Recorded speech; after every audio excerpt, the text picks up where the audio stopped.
Well, it is 11:15, so we should resume.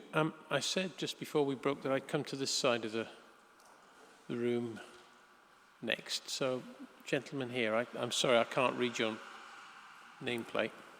Thank you, sir. Mark Johnson from Johnson Mowat on behalf of Red Rowan, Tel Aviv and KCS. It was actually, I raised my flag earlier, but I think I'm hidden behind the water bottle. But I think my point, very briefly, is that, first of all, we welcome the modification to the text, which is the PM 55 under SS1. And to be fair, we've got no real major issue with policy SS1. But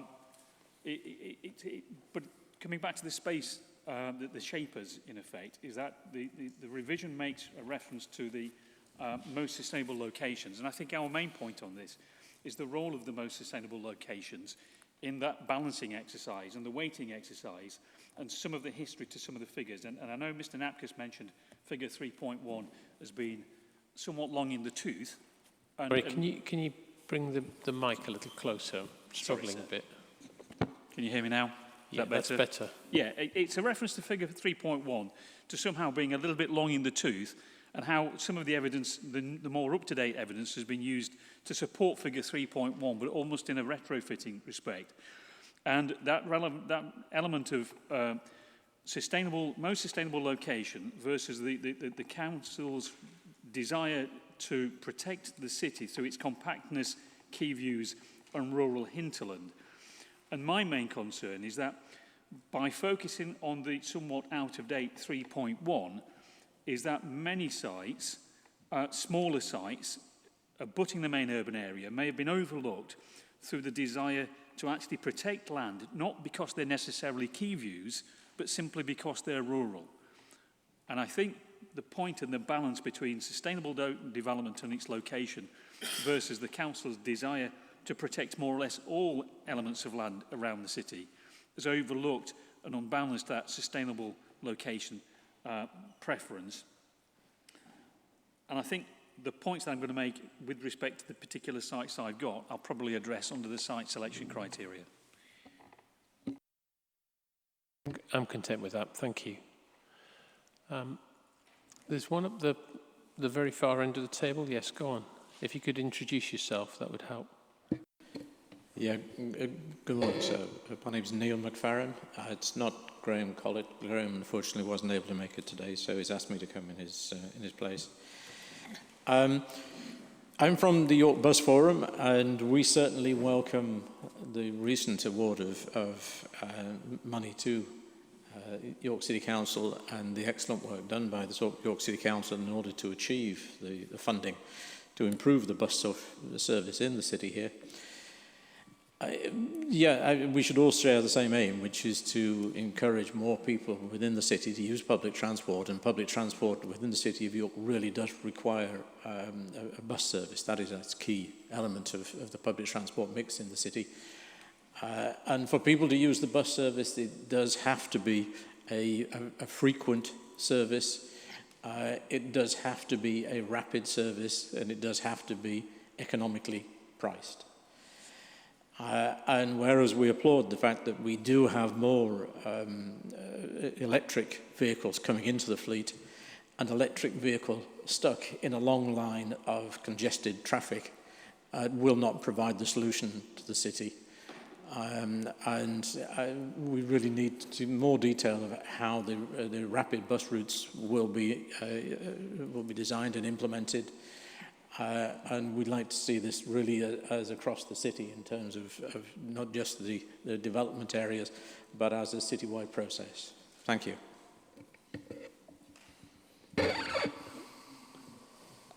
Thank you. There's a nameplate over this side of the room as well. You've had it up for some time, so apologies. Thank you. No need to apologise at all. I think I had it up and down about 4 times. So, okay. Thank you. Just three points from myself. My name's... Sorry, before you go too far, can you tell me, I can't read Yeah, your I've just remembered to do that, so thanks for checking in. It's Paul Butler. I'm here on behalf of TW Fields for site references ST7 and ST14. So just 3 points, and I don't want to go too far in terms of comments for this afternoon in more specific elements, but overall, obviously, we we support the shapers and the evidence base that backs those up in terms of policy SS1, because they do enable appropriate judgments to be made in respect to the evidence that's specifically outlined in figures 3.1, 3.2 and 3.3 of the plan, and the evidence in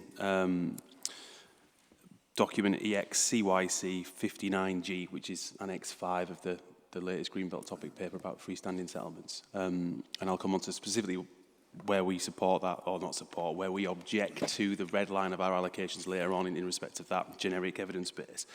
Just wanted to obviously echo support that's been made from participants around the table in terms of increasing the scale and size of settlements to enhance their critical mass and overall sustainability. In respect of our sites, what we've proposed would actually make them more sustainable in terms of proximity to the settlement, the main urban edge as well. So there's a double whammy there, so to speak.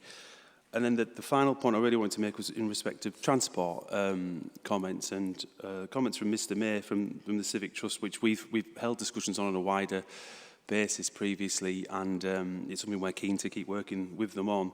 But just wanted to temper the reference to settlements or new settlements needing to be circa 15,000 in population to be sustainable and have a critical mass. Whilst we want our settlements to grow, and I might get kicked under the table for saying we don't want them necessarily to be 15,000 in population just yet. But the point more is that the settlement sizes we're looking to deliver, particularly ST14, are akin to the same size as Poppleton, which is just on the outskirts of York.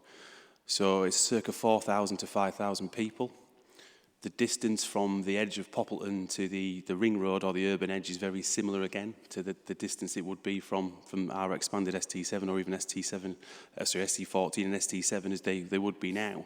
And my key point I want to make is I live in Poppleton, and not once did I use my car over the weekend.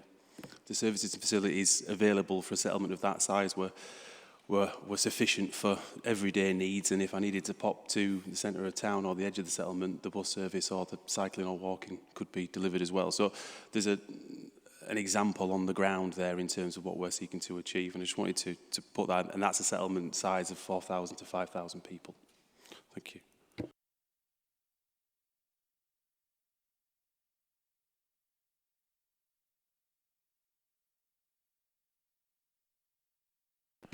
Mr. Elvin, I'll come back to you, if there's anything. Thank you. If I could come in, Richard Wood for the council. Just a couple of quick points really, and hopefully not straying into things we'll discuss at other points. Just firstly, there was the comment made about its most sustainable locations versus protecting the sort of the city and the character. I think that sort of gets to the nub of the debate about the strategy, because that is not the case. A sustainable approach has to have economic, social and environmental dimensions to it. So a lot of the statements do refer to if it's got good transport access, if it's got good access to service facilities, that equals a sustainable location. That is not the case. It is a case of balancing all of these factors. So our approach is that a sustainable approach does need to reflect the historic character and setting of the city. It has environmental dimensions. That was just the first point. The second point, I'll try not to talk too much about it, the sort of infamous figure 3.1, which crops up in all sorts of different places in the plan. It's been mentioned a few times this morning. It's noted that is from the 2003 Greenbelt appraisal. It identifies most important areas, so it's part of the evidence base and it's part of the considerations in terms of looking at the strategy and the approach. But clearly what there also is the heritage topic paper and the principal characteristics that were identified by that topic paper, and I'm sure we'll get onto it in the session this afternoon, but that's reflected through the heritage impacts appraisal work that's fed into the sustainability appraisal, and also on Wednesday we'll get into the sort of Greenbelt approach and the influence that it's had on that. So it's just really to make the point that there's been a consideration of that more, what you might call more historic Greenbelt, information that's fed into the Greenbelt work about the important open areas, but there's also been more recent work which was also fed into the decision-making process to give a more up-to-date consideration. Thank you. Can I just add, just in support of what Mr. Wood said, I gave you the examples earlier of the priority given to the protection of the historic character of York, and you see that with ST7 and ST14, as I mentioned earlier. And you see the boundaries being pulled back so it ceases to be an urban extension for precisely those reasons. That was done in 2016, and as I've already said, it's recorded in Appendix K, the audit trail, in the latest main essay. The other short point I just want to make is just because the latest topic paper addendum on the green belt post-dates figure 3.1 doesn't mean it's not evidence supporting the approach taken, and we'll deal with that when we come to it. But there's a level of consistency and further analysis which we say supports the position. And the figure 3.1 itself was in fact the subject of sustainability appraisal during the process. Thank you.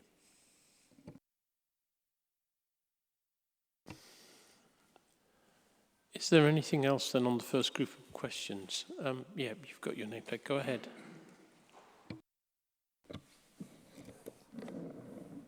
Thank you.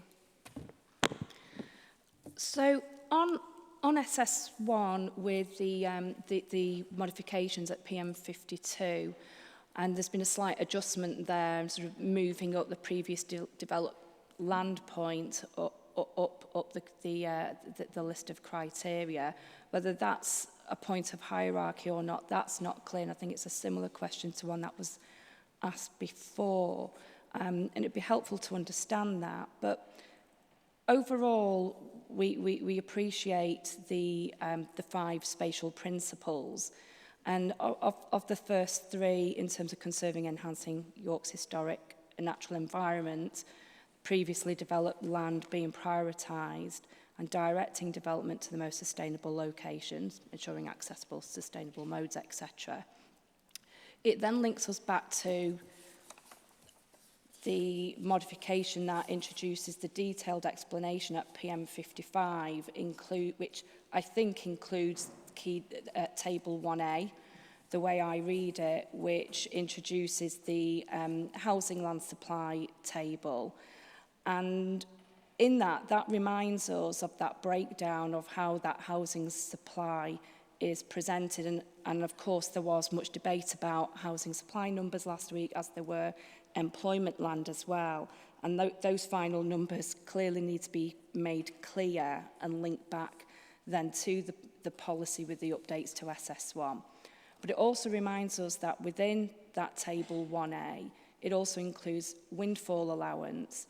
And what my point is then looping back to the revisions, which we'll talk about later on this afternoon, and then at Matter 7 on Wednesday for Greenbelt boundaries and the methodology there, that the consistency of that methodology isn't as such at the moment. There are inconsistencies across a number of sites of how the Greenbelt boundary has been defined. And the reason I bring it up at this point is there are a number of sites, one of which we are representing NHS Property Services on, that remains within the Greenbelt, but it is a brownfield site on Shipton Road in a sustainable location with a bus network and park and ride scheme within walking distance. And it must be made clear that a thorough and robust methodology for those Greenbelt boundaries are finalised so that we can actually apply SS1 as now written, because at the moment there are many opportunities, including within our site, that are missing, and sites which could then be windfall sites, which are important to contribute to the housing supply, are not deliverable at the moment, and those opportunities are certainly going to be missed, where they are previously developed and they would still continue to conserve the historic environment, because as a Greenbelt site at the moment, it's not consistent with sites up the road such as Clifton Hospital, which is again within walking distance of our site, but that has now been taken out of the Greenbelt boundary. I don't want to go on too long about that point. I appreciate it's for later, but it links back into SS1, and I do think it's very important that we don't forget those sorts of smaller sites and that detail in terms of green belt. And there are many other sites across the city where the inconsistency continues, but I could probably come on to those later on this afternoon. I just felt it was really important, if we are following the MPPF in delivering sustainable development, that for SS1 to be achievable, that these other details are fixed and corrected from now. Thank you. Thank you. I can't even read that. Sorry, thank you. That's okay, no problem. Now it's the right way up. Hello.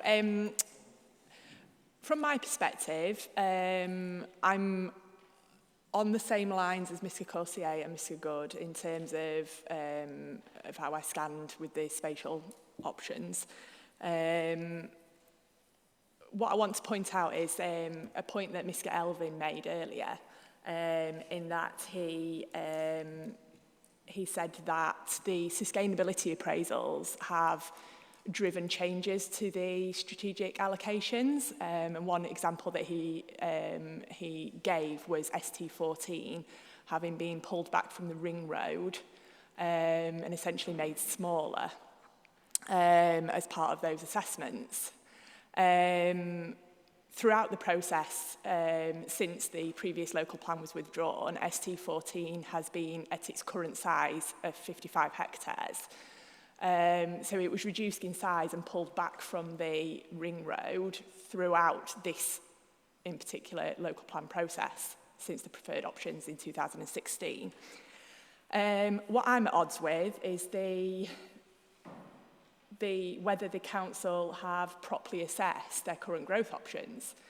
Throughout all of the sustainability appraisals since the preferred options, it's repeatedly stated that a single new settlement will be provided for York. It's in every single sustainability appraisal. So an example that I'll give is CD 008, the sustainability appraisal attached to the publication draft. At 1.4.9, it specifically states that a new settlement to the southeast will be provided, which presumably is ST15. Also at 7.1.3, again, it refers to a single settlement growth option. There were other alternatives put forward, which included more sustainable settlements. However, these were rejected. Throughout this process, ST14 has been essentially proposed as a standalone settlement, but it seems that that's at odds with the council's growth options and the option that they have chosen to take forward as through all this sustainability appraisal. So I just thought I'd make that point clear in that the proposed allocations seem at total odds with the growth strategy.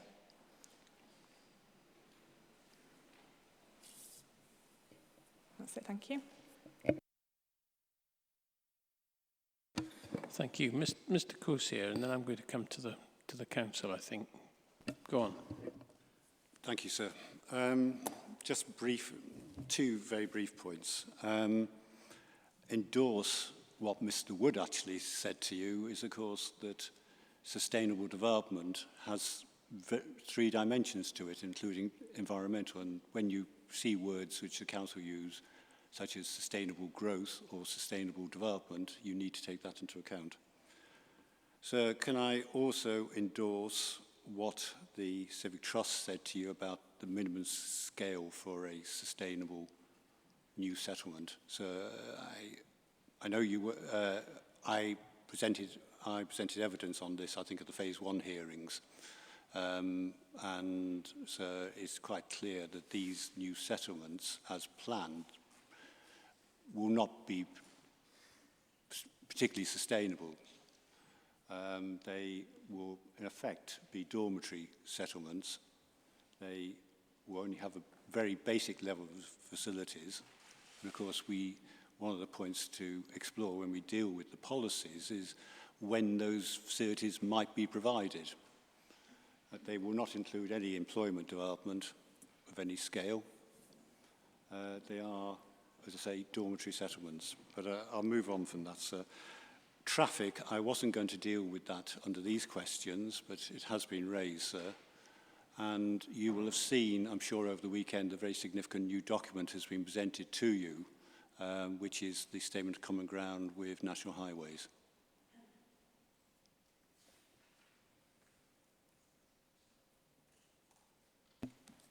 I haven't seen that. So that is a very significant document, and I want to draw your attention to various parts of that, if I can.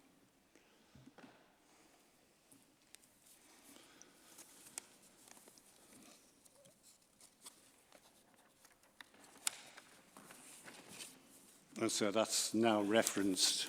It would appear, Mr. Corsi, that you're ahead of everyone here, and also of Mr. Elvin.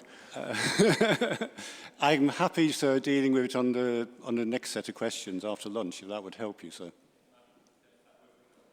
I think that would assist. Yeah, grateful, yeah. But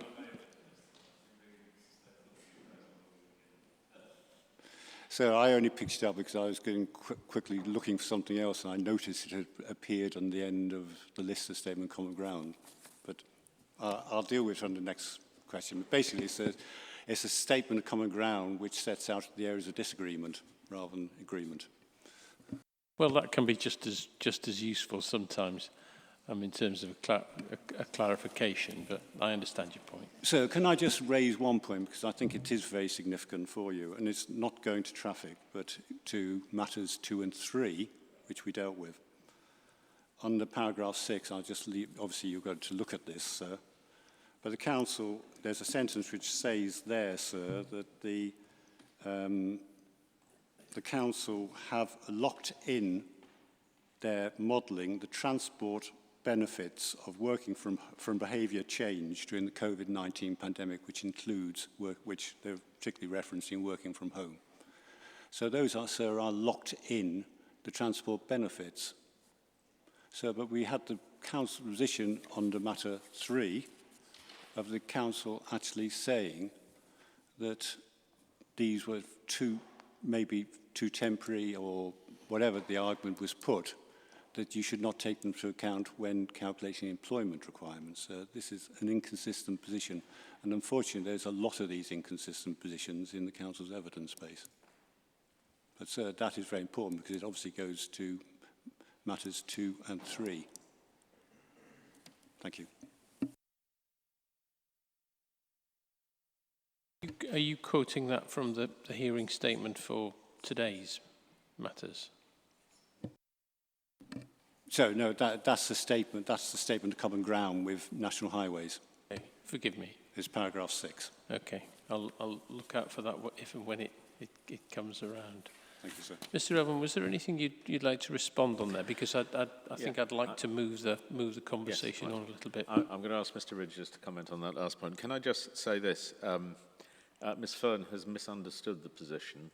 I thought I'd explained it early on by way of an example of what changed. Yes, it was an option for a single settlement, but as I explained, ST7 and ST14 for impact on the setting of York reasons were drawn back, and that explanation appears in appendix. I keep citing this. So it may become my most favourite document. Core document 9C, appendix K, and it's page K187 to, that's ST7, down to 197, which is the end of ST15.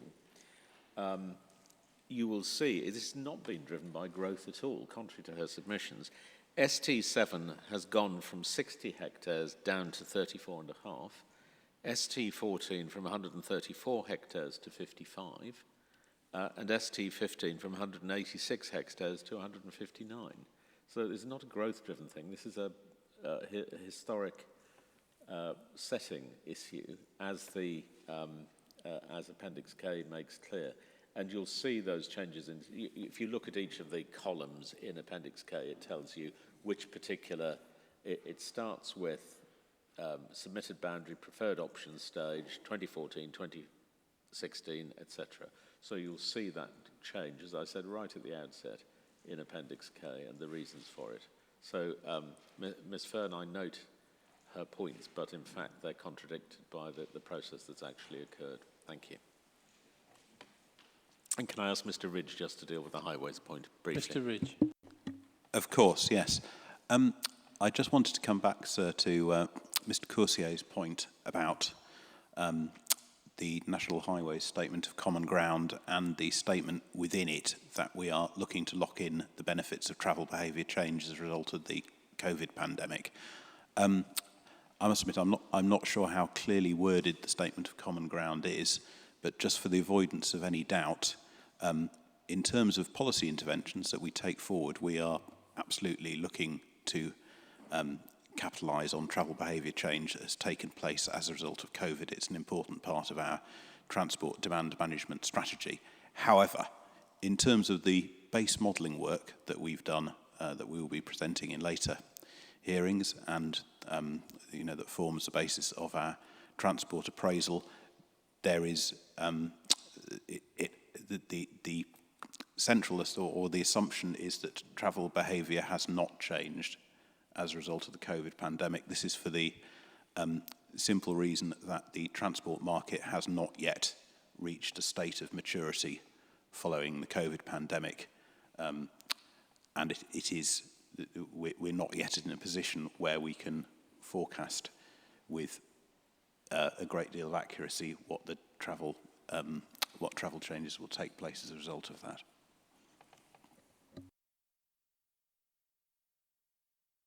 Thank you, Mr. Ridge. We'll probably come back to this at some point. I'm going to move along. Move on to spatial distribution of development. We prefaced questions 4.5 to 4.8 by clarifying that these questions about spatial distribution and site selection are strategic, and we're not directing them at any specific site. We want to deal with specific sites during phase 3 hearings, so I wanted to make that clear now, because otherwise we'll be here for a while. I'm going to come to the council side first of all to deal with your position on questions 4.5 to 4.8. Oh, sorry. Did I miss somebody at the end? Mr. Merritt, isn't it? Oh, okay. Carry on. I just wanted to respond to Mr. Elvin's response to me earlier. I can't hear Sorry, you. Need my the mic. apologies. I wanted to respond to Mr. Elvin's response to my earlier comments. Our point wasn't that no assessment had been done. Our point was that the assessment was inadequate and flawed. And I think, so I just wanted to reiterate that. And in terms of Mr. Butler's point about size, I think it's quite interesting. He mentioned Poppleton. The size of Poppleton delivers a non-optimal bus service at the moment. It is not quarter an hour or better at the size it is. It does not have a commercial Sunday service. And the evidence that we put in our written submissions quite clearly demonstrates that if you actually want a high frequency, 7-day-a-week bus service, you need a much larger population than that, and that any of the proposed sites delivers currently. And I draw the inspector's attention to that piece of work. Similarly, there's also the evidence there on what are the sizes to get schools of appropriate sizes to. And schools are the hearts of communities in social and terms. It is absolutely crucial that you deliver the adequate size of schools if you're going to have anything other than a dormitory settlement, not a community. So if I can just pick up on that and just put a marker down, and we will be asking about, today's focus has been largely on transport, but we will be asking about other things, and for example, schools, and what the local education authority advice is in that regard. Go ahead. I'm sorry I missed you earlier. Oh, no, thank you, sir. This may be my fault. I was a tiny bit confused about whether question 4.5 is taken with the spatial strategy or with the spatial distribution. In a way, it doesn't matter. Would it be appropriate? I wanted to say something about the evidence base at this stage, if I may. Okay. So, I'm Michael Hargreaves. I'm representing York Traveller Trust. I'd like to take the discussion in another direction, in the sense that the Trust has engaged in the length throughout the very lengthy local plan process and is very concerned that the plan does not deal adequately with the needs of York's long-established, prominent and very deprived traveller community. It's effectively, it feels like it's been put in the too difficult category.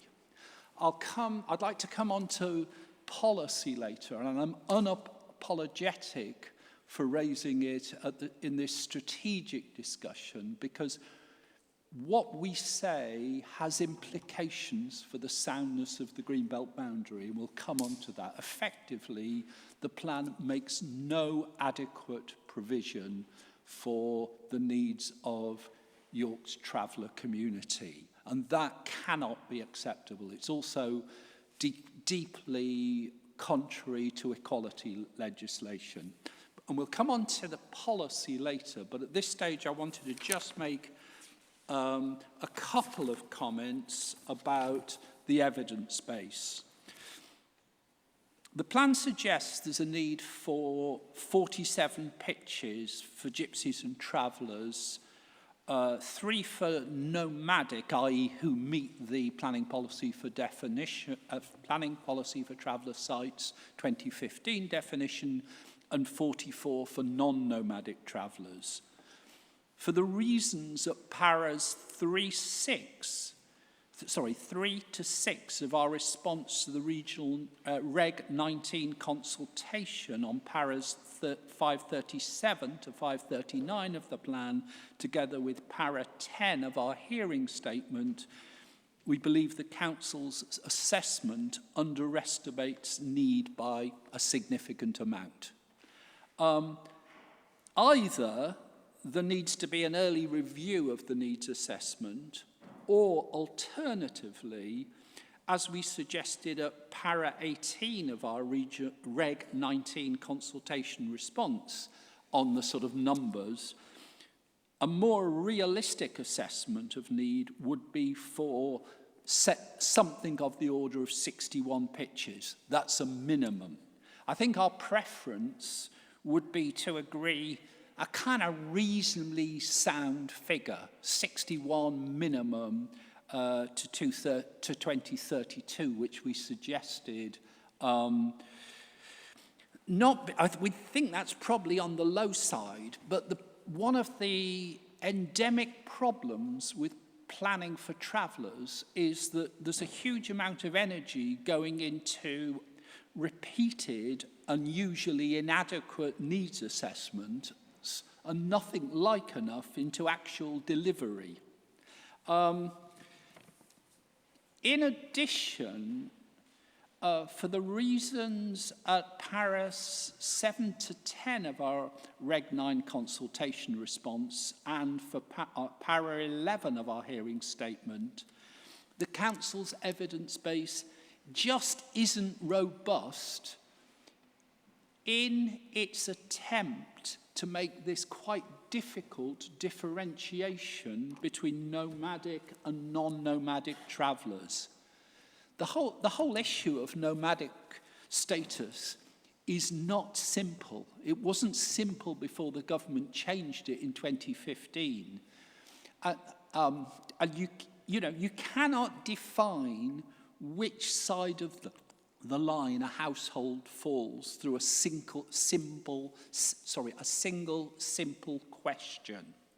And it is, as I've stressed at para 11 of our hearing statement, it appears, we've raised this issue a couple of times, that the consultants changed the question at a stage through their interviews. And that question they used in regard to people's nomadic status changed quite radically the outcomes of the of the surveys that were done by those particular consultants. Forgive me, Mr. Hargreaves. Sorry? Do forgive my interruption. If I can bring you onto the sort of spatial dimensions of this, as you hopefully know at least, but we will certainly be having quite a detailed conversation, a detailed session later on in the process, focusing solely on Gypsy and Traveller provision. Sorry to sort of knock you off your stride, but if you could sort of bring it to today's topic, the spatial aspects, I'd be grateful. Okay. I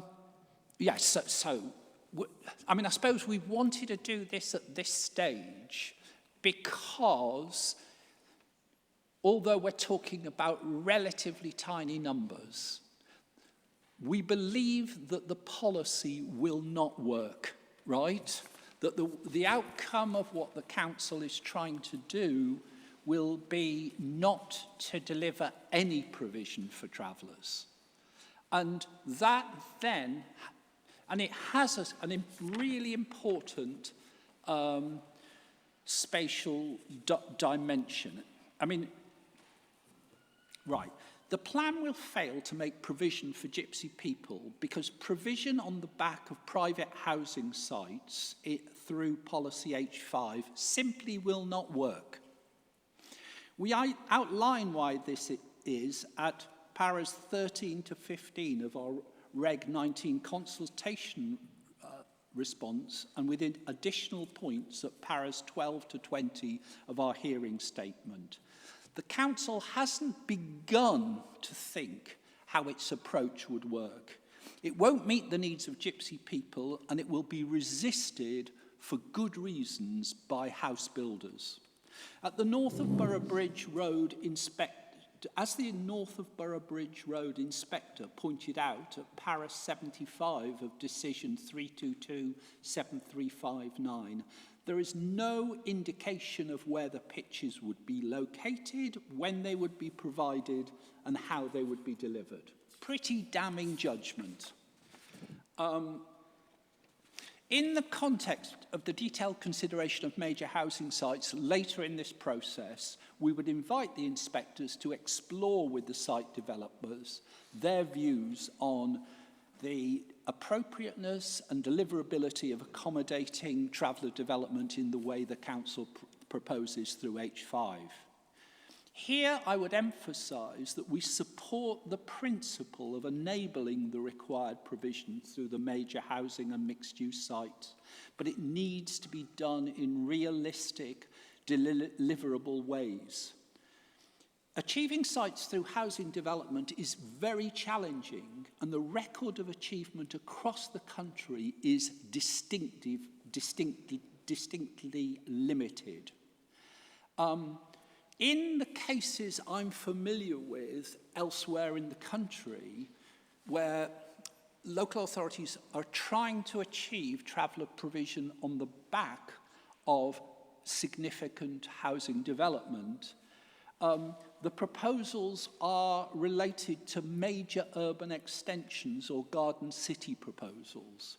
York is proposing something much more difficult, to deliver pitches through a whole series of strategic sites, some embedded within the urban area.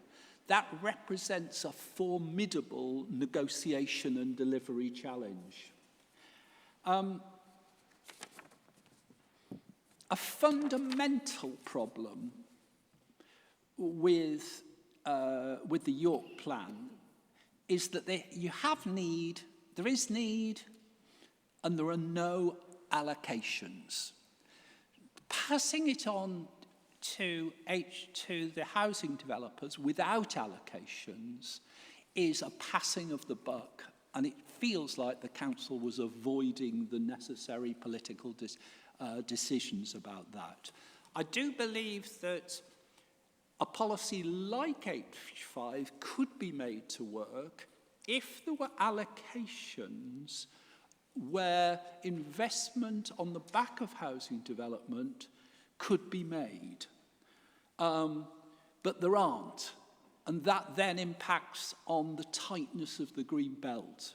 We need, for this policy to be sound in my submission in regard to provision for travellers, there needs to be allocations, and almost certainly those allocations will be on land which the council at present is proposing to include in the green belt where investment for gypsy and travellers can be made. Thank you, sir. Thank you. Can I just ask, when you say the policy isn't sound, which particular policy are you referring to there? Policy H5, H5, sir. yes. The kind of a sort of we've got this level of need. We've doled it out on a pro rata basis between the larger sites. This is what they need to do.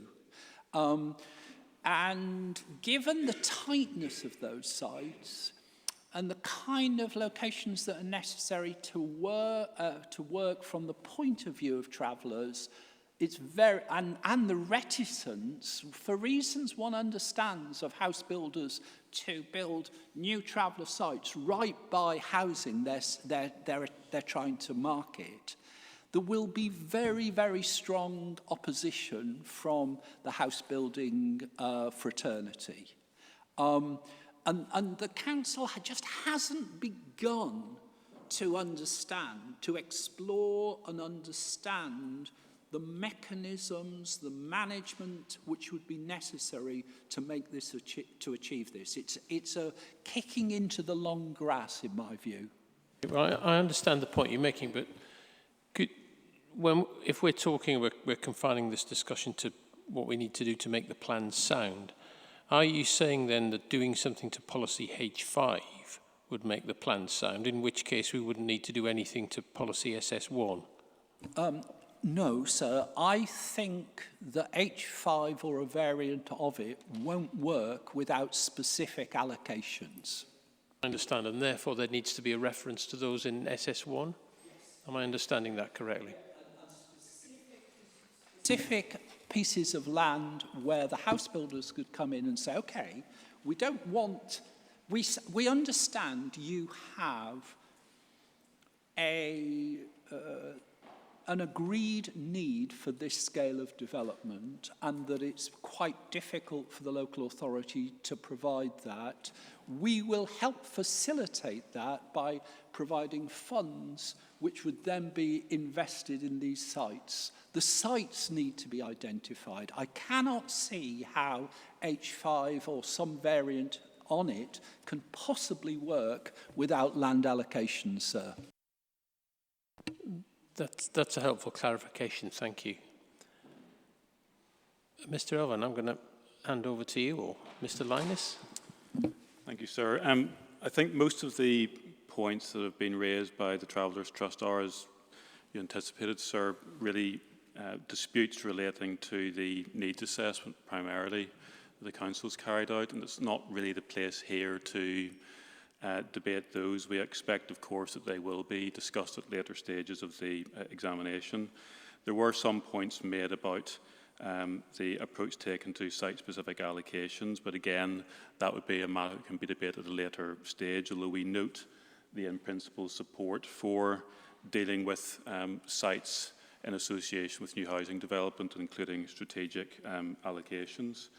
As far as the issues that are relevant to today's discussion are concerned, policy H5 aligns the delivery of gypsy and traveller pitches to, first of all, existing council sites, then secondly to proposed strategic sites, and then thereafter to windfall sites.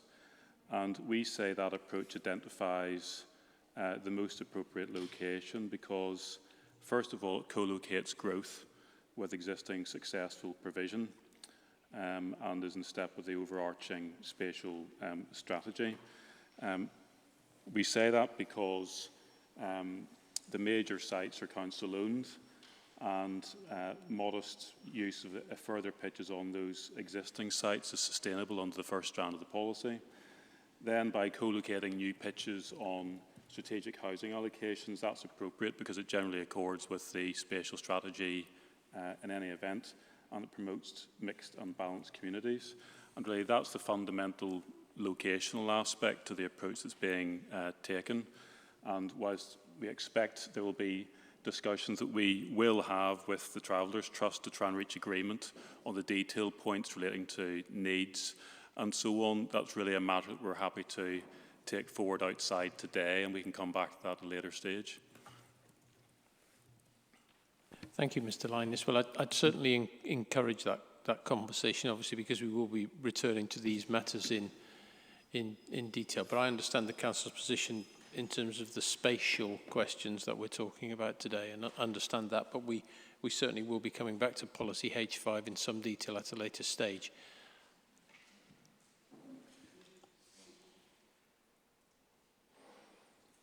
Yeah, Stephen Pittam, I'm on the board of the York Travellers Trust.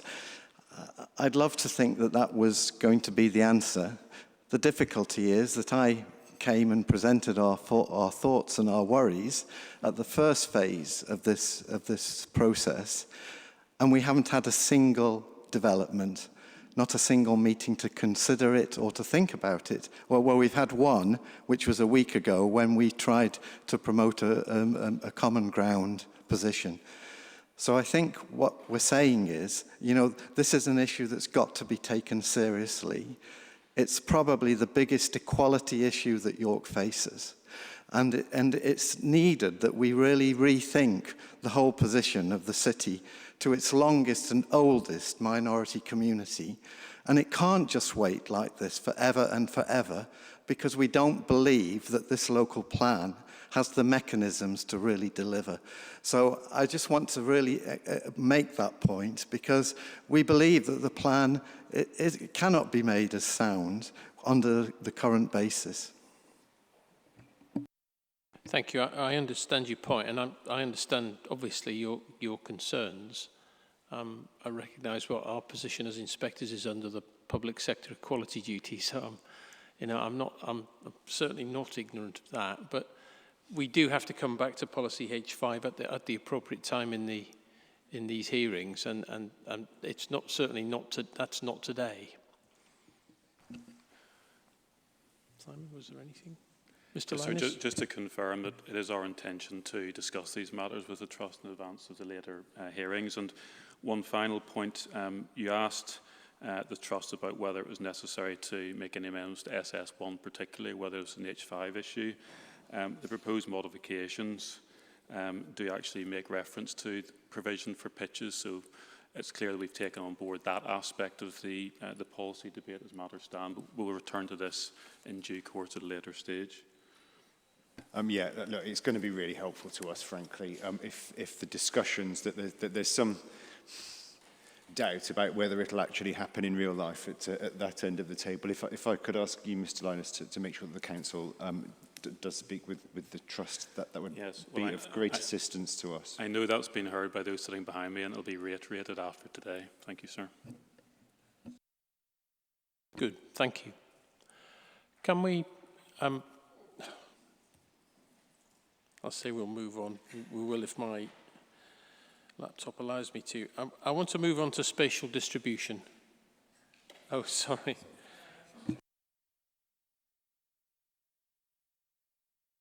It's just a very, very quick point, and I apologise if I wasn't clear on my point earlier, Mr Elvin, but I don't deny that SK14 wasn't pulled back from the ring road. It was more a point of when that was done. That was done at the preferred option stage in 2016. However, which essentially made it a proposal for a standalone settlement, given the distance from the main urban area of York. My point was that in doing so, the council then failed to assess their growth option properly. Their growth option throughout this whole process, which is clear in every sustainability appraisal, is for the provision of one new settlement. Therefore, the proposed allocations are at complete odds with the growth strategy. So I think we need clarification on exactly what the growth strategy is. Is it one settlement or is it multiple settlements that were actually dismissed as an option, as a reasonable alternative during the examination process? During the sustainability process. That was just my point. Thank you. Mr Elvin, was there anything you wanted to say? Doesn't seem to me that that's an issue. We're not proposing just settlements. I'll say it again, Ms Fern needs to read the sustainability appraisal. The option that was selected is urban extensions and settlement. Yeah, I've already explained it, Ms Fern. I'm not going to explain it again. I'm really sorry. I've said it at least 3 times now. I understand the point you're making, Ms Fern, obviously, and I've heard what's been said across the table, so I think we can leave that with us. Thank you. Now I'm going to take a deep breath and check the room properly before I do it this time, but spatial distribution of development, I'd like to move on to, that's 4.5 to questions 4.5 to 4.8.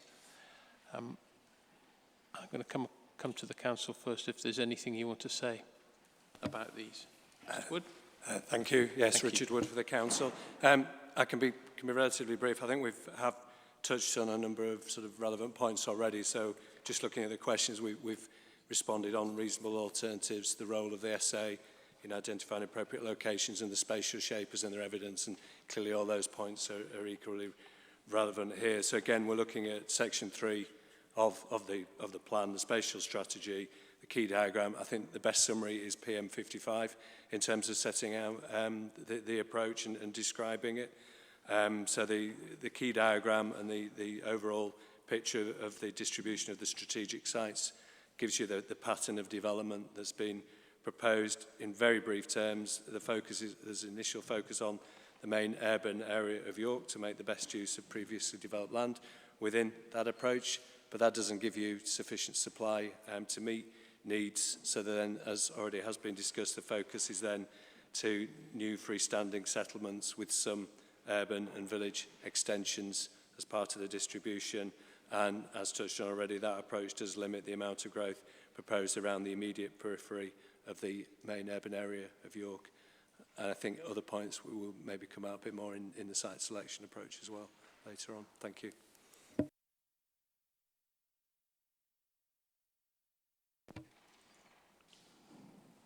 Who would like to start off on this one, or this set of questions?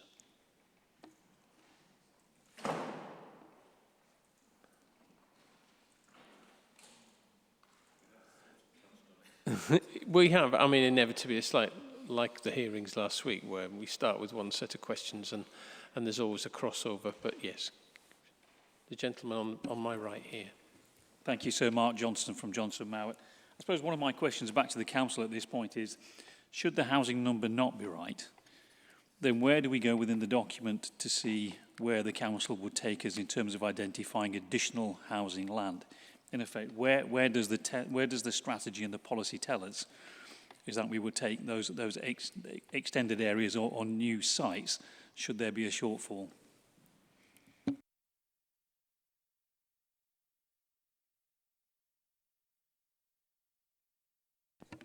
Mr. Elvin, Mr. Wood, do you want to deal with that? I think it's a short answer that it will depend on what you say about housing numbers. The plans for the housing numbers that we've advanced. There is flexibility built into the plan anyway, and the answer is we would have to respond to that in the way I think I outlined with regard to the employment figures earlier in the examination.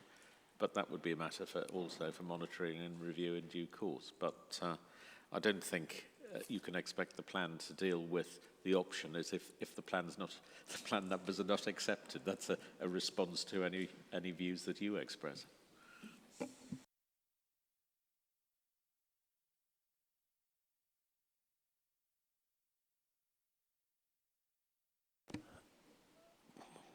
Good. Is there anyone else who'd like to contribute on this group of questions? Okay, I'll go to the top part of the table first. Go on. Yeah. Thank you, sir. Anthony May, York Civic Trust.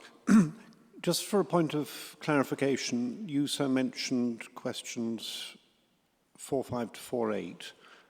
I think I'm right that in the latest version there are 13 questions and that your newish question 4.9 related to transport is part of this middle part of the discussion. If that's right, then I would like just to comment on that. Thank you. Apologies for the confusion. And specifically on this question 4.9 and the impact of distribution of development on the transport network, you ask, first of all, what role has the transport appraisal had in influencing the distribution of development?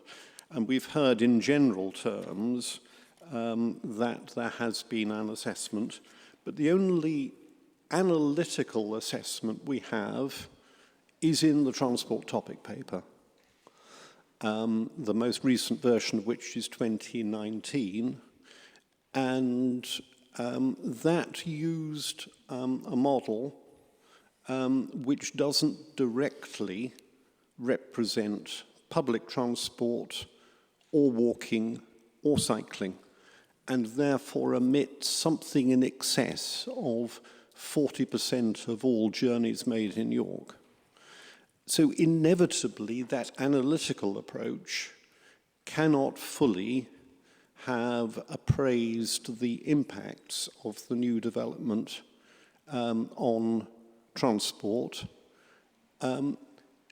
even before taking account of mitigating measures. And as I've already indicated, as far as we're able to judge, the transport topic paper has not taken the step of saying, shock horror, 65% increase in congestion, what do we do about it? It stopped short of doing that, and therefore we don't see the impacts of the improvements in public transport that the Council has just referred to.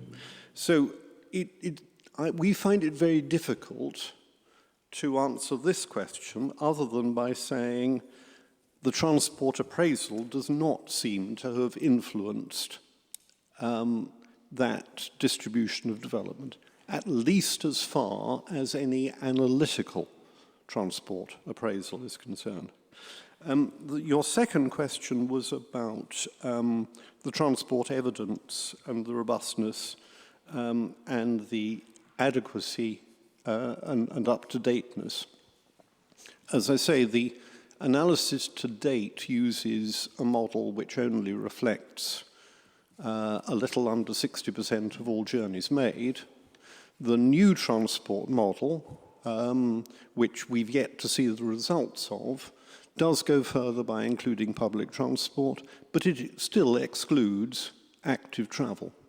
And it's unfortunate that the Council didn't, in commissioning it, expand it to represent the effects on walking and cycling. But as a result, it too is going to be somewhat limited in its ability analytically to answer the questions you're addressing. And then the third part of your question is on the cumulative impacts of the transport network. on the transport network of the spatial distribution of development. All the analysis that we have seen deals with motorized travel, that is journeys by car, of travel times for those journeys by car, and levels of congestion. There is no assessment of, no quantified assessment of levels of pollution resulting, levels of carbon emissions resulting, or changes in the crucial patterns of accessibility which enable citizens to carry out their day-to-day activities and businesses to operate effectively. And so as an extension, if you like, of our recommendation in the first part of this morning, we recommend that the Council now carries out an assessment, not just of the impacts if nothing is done, but the impacts if remedial measures to support working from home, increased levels of online shopping, reductions in journey lengths, support for walking, cycling and public transport, and that it does it by assessing the impacts on pollution, on carbon emissions and on accessibility, all of which are missing at the moment. And as I said earlier this morning, our view is that such an analysis is possible and that it would be sensible to give the Council sufficient time to do it adequately and to reserve judgment on this particular question until we get to phase 4, when the transport strategy is looked at in more detail. And as I've said before, both this morning and to the Council separately, we are very happy to work with the Council in such an analysis. Thank you. Would it be worth coming back to you now, Mr. Evan, or shall I take some more submissions first? I'll just tell you this. The issue of cumulative impacts, including what happens in relation to negative effects from transport, are dealt with in the sustainability appraisal 6.7.8 to 6.7.15. That's core document 008. I fear Mr. May is looking for something which he would like but isn't necessarily required, that these issues are not simply a matter of some sort of technical assessment, but are matters of judgment when you're balancing, as I've said before in other contexts, a series of issues one with the other. We're undertaking, as I've already said, an update to the transport paper. There are issues in relation to air quality which are already considered in the sustainability appraisal, but I don't accept that you have to have the sort of level of assessment that he would like to see, providing the Council has properly considered the implications of those factors in determining the location of its sites, and that it has done.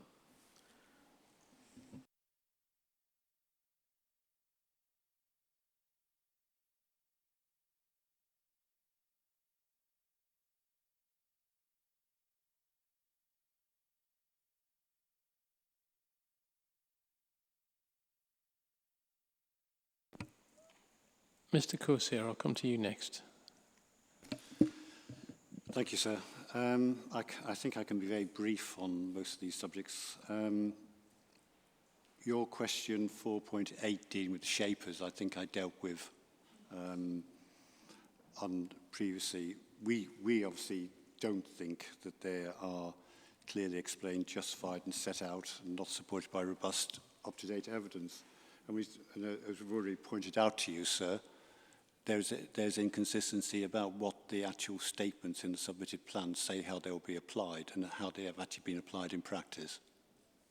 Obviously, we have sites which are shown in areas where it says development would be unacceptable. In terms of questions 4.6 and 4.7, our answers to that is no, sir. They haven't been, because considered against all the reasonable alternatives, and so we have actually talked about that in our paper. So can I just deal with 4.9 and really, first of all, flag up, sir, we can't deal with 4.9 until we deal with the National Highway Statement of Common Ground. So I think we need to come back to that after lunch. But sir, taking for what on what we do actually have, sir, we have around about figures about a very substantial increase in congestion in the city. So there are, I've already given you the references to that. Under any general terms, sir, that level of congestion would be unacceptable within terms of policy SS1.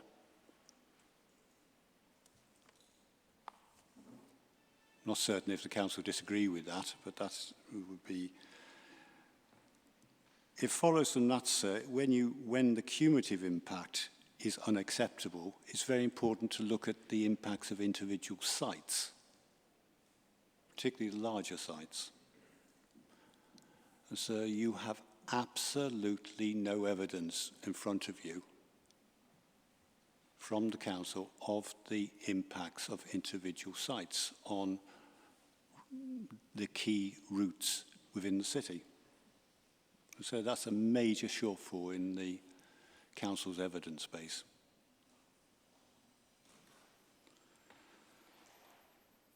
And so that also, picking up the civic trust point, because there's absolutely no evidence also upon the impacts of air quality. And can I just deal with, give you an example of Fulford, sir.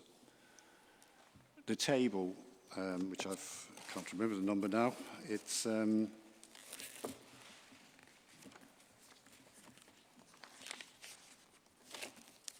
table 15.1 shows an increase in congestion potentially in Fulford along the A19 corridor of around 40% increase in delay time.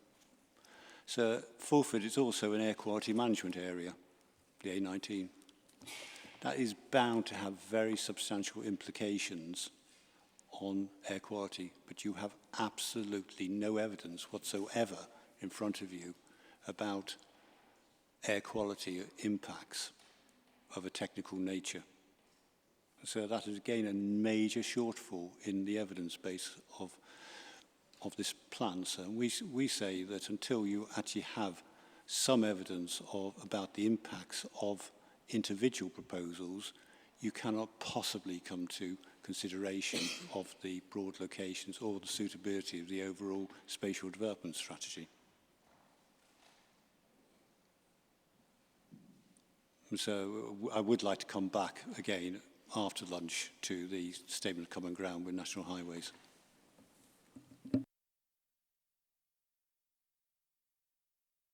Yeah, that does make sense, I think. Mr. Good?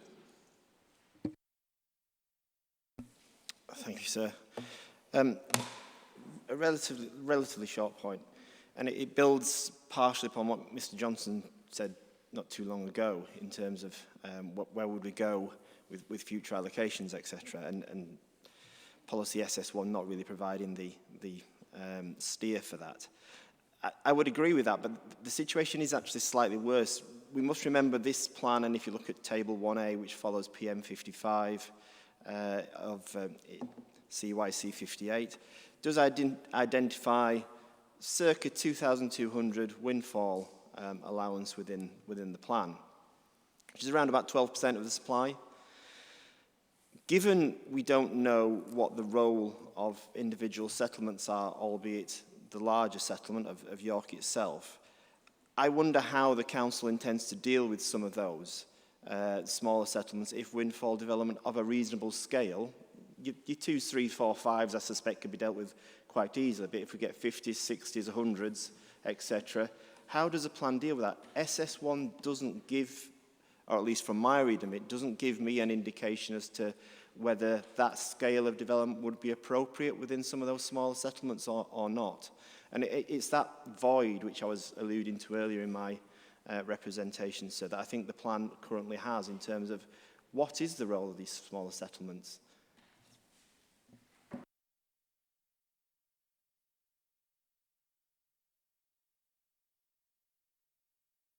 Thank you, Mr. Good.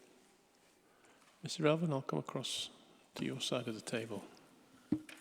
I think I've already dealt with that issue.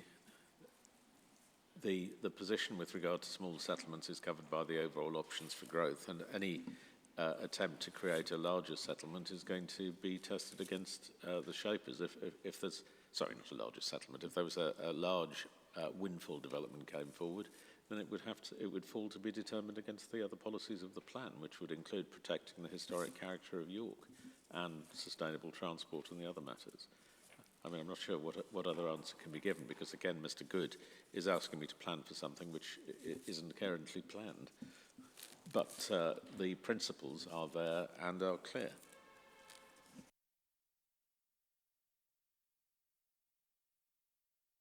Mr. Corsier's points, did you want to address those now? Air quality, can I just, we'll deal with this in, when we come to deal with infrastructure, but the sustainability appraisal does consider the air quality issues and the air quality management areas. Section 4.9 of the sustainability appraisal, pages 74 to 76, including figure 4.10, which shows the situation in Fulford.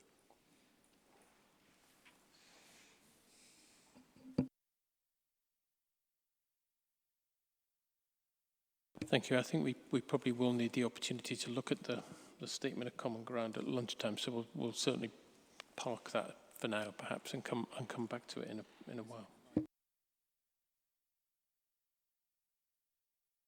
Please, Mr. Coursier. Thank you. I just want to come back on that point. I agree that the essay does actually have a objective to improve air quality. My point, sir, and I point I take in my paper against the council, is that you have no technical evidence about air quality whatsoever in front of you, and neither did the council when it prepared the essay. Therefore, any views expressed in the essay are entirely speculative, and I would say ill-informed, and are not reliable, sir. And this is, air quality is a national as well as a local priority. And you're dealing with roads, within road, these are the air quality problems in York is almost all related to vehicles, motorised vehicles. And so you see the roads which are the AQMAs, are also the ones that are showing the highest increases in traffic from the spatial distribution proposed by this council. And so it's without any air quality information, sir, that is to actually inform your decisions. Well, so my view is you cannot come to reasonable conclusions about that distribution without technical air quality information.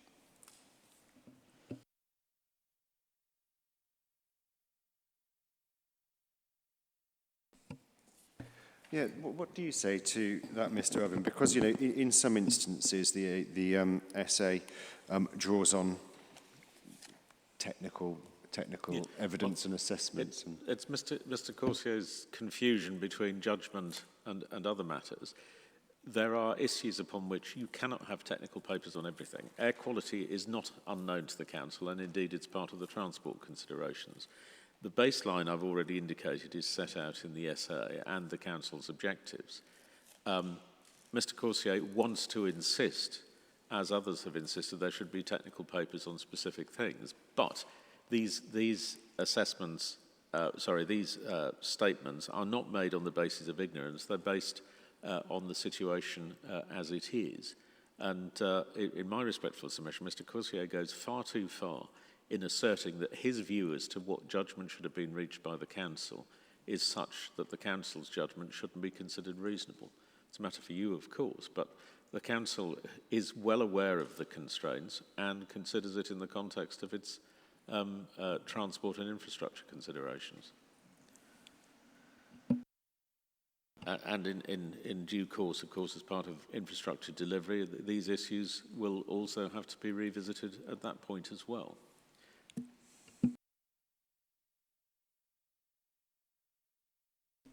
Can I just come back on that point, sir?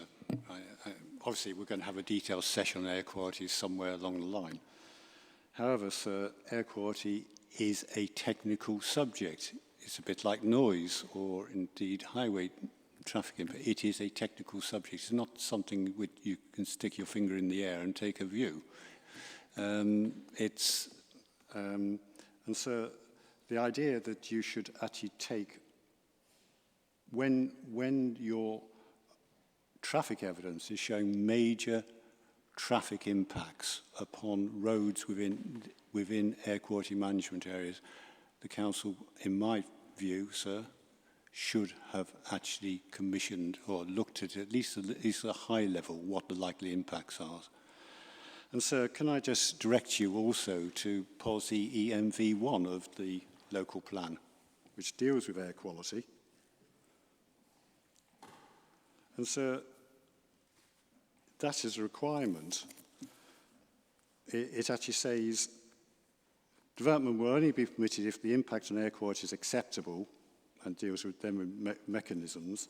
Then it requires to establish whether air quality impacts are acceptable. All minor and major planning applications are required to identify sources of emission to air from the development and submit an emission statement. Yet, sir, you are being invited here to approve the principle of new settlements, developments of well over several thousand dwellings without any consideration of any technical information